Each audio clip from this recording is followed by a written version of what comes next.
review is for the Rocket Socket Jump Starter Power Station. I've been wanting to try one of these for a long time, so I was super excited to get the opportunity. Here's the carrying case that comes in the box. Alright, so here's what comes inside the case. First of all, you have the battery pack. This thing is small, much smaller than I anticipated it being. In fact, compare it to my iPhone. This is an iPhone 5S, and it's almost the same size. A little bit thicker, but almost the same size as my iPhone. It does weigh a little bit more as well, but that's to be expected, it's a battery. So the charger itself, you have its power. This is where you charge it from. You have the USB out. This is a 2 amp out. You have the flashlight. I'll show you how that works here. If you double click the button, you get the flashlight on for a solid beam. Push it again, you get SOS, strobe, and then off. Under this little flap is where you have the port for the jumper cables. And the only other button is the power button I've been pushing over here on the side. You do have your LED indicators right there that shows the power.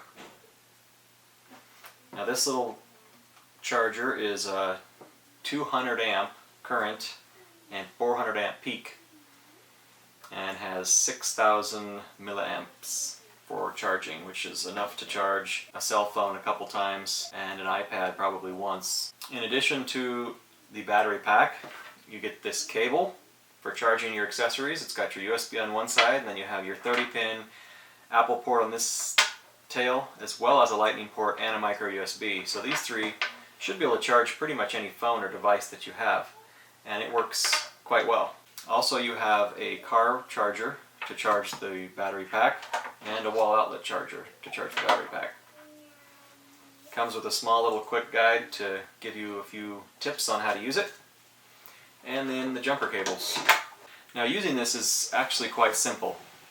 I'm going to show you a demo of me actually jump starting my 2003 Dodge Neon, and I wasn't sure if I'd be able to do it, but I was able to start it pretty easily. It wasn't quite as peppy starting as it was with the battery, but it started without issue numerous times just running off of this battery. Now how I conducted my test is I actually removed the battery cables from the battery, both of them, the positive and the negative, and plugged them directly into the battery pack.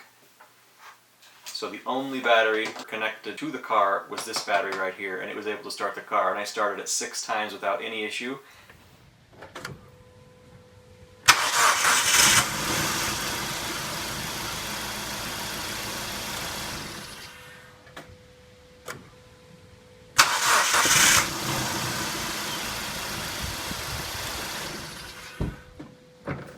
I was highly impressed with the test that I did, that it was able to start the car without any issue 6 different times. I could have kept going, but I thought 6 was sufficient to show the ability that it had, and that it didn't lose a single LED indicator.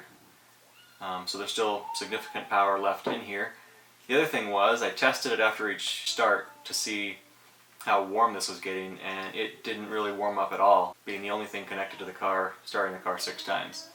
So I hope this review was helpful for you. I think this little thing is fantastic to keep in the back of your car, or UTV. I do have a UTV that I will probably keep this in. I give it 5 out of 5 stars. The only one minor con that I would give it, one complaint, is the DC input here. I would have rather seen a micro USB charger as opposed to just a regular charger, because I have so many USB cables lying around, and it would have just been easier to charge it from a USB cable. But other than that, not a major complaint. It certainly doesn't knock it down a star, so 5 out of 5 stars for me. If you have any questions, feel free to comment. If you liked this video, if it was helpful, click like below or yes, and thanks for watching.